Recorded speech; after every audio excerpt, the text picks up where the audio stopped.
মনে মনে যা যা আশা করেছিলাম সব কিছু নষ্ট করে দিল আমার মা। আসসালামু আলাইকুম সবাইকে, নতুন একটা ব্লগ ভিডিওতে আপনাদের সবাইকে স্বাগতম। যারা যারা এখন আমার চ্যানেলটি সাবস্ক্রাইব করে দেন না, অবশ্যই আমার চ্যানেলটা সাবস্ক্রাইব করে দেবেন এবং ভিডিও ভালো লাগলে অবশ্যই লাইক, কমেন্ট এবং শেয়ার করে দিয়ে আমার পাশে থাকবেন।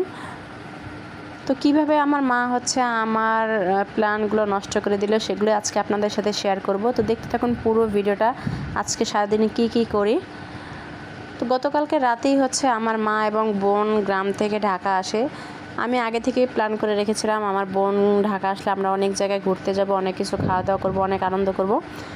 কিন্তু কি আর করার, মা যেহেতু ঢাকায় এসেছে, আমাদের বাসার এত এখন কাজের চাপ বেড়ে গেছে, কোথাও ঘুরতে যাওয়ার হলো না আমাদের। আমি একদম সকালবেলা ঘুম থেকে উঠে দুইটা রুম একদম পরিষ্কার করে ফেলেছি। আমার ভাইয়ের রুম, আমার মা বাবা যে রুমে ঘুমায় সেই রুম, দুইটা রুমে সুন্দর করে পরিষ্কার করে ফেলেছি। রান্নাঘরটা একদম সুন্দর করে ক্লিন করে ফেলেছি। কিন্তু কি লাভ হলো ক্লিন করে, আসলে আমি বুঝতে পারতেছি না। যেহেতু কুরবানি চলে গেছে, কুরবানির পর টানা 2-3 মাস মেয়েদের কাজই বুড়ি পরিষ্কার করা, গরুর মাংস রান্না করা, বাসার সব কিছু করা।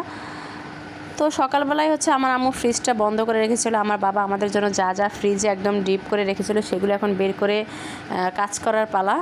তো প্রথমে আমরা বড়িগুলো সুন্দরভাবে পরিষ্কার করে সিদ্ধ করে নিয়েছি এখানে। এখন এগুলো একদম ছোট ছোট পিস পিস করে কেটে নেব। তারপর এগুলো কাটাকাটি করার পরে এরপরে আমরা গরুর মাংসগুলো বের করি এবং এগুলো সুন্দরভাবে ধুয়ে পরিষ্কার করে রেখে দিই। তো সারাদিন এই কাজ করতে করতে আমরা অনেক টায়ার্ড হয়ে শুয়ে পড়েছি, কোথাও আর আমাদের যাওয়া হয় না। তো আজকের ভিডিওটা ছিল এই পর্যন্তই। সবাই ভালো থাকবেন, সুস্থ থাকবেন। আল্লাহ হাফেজ।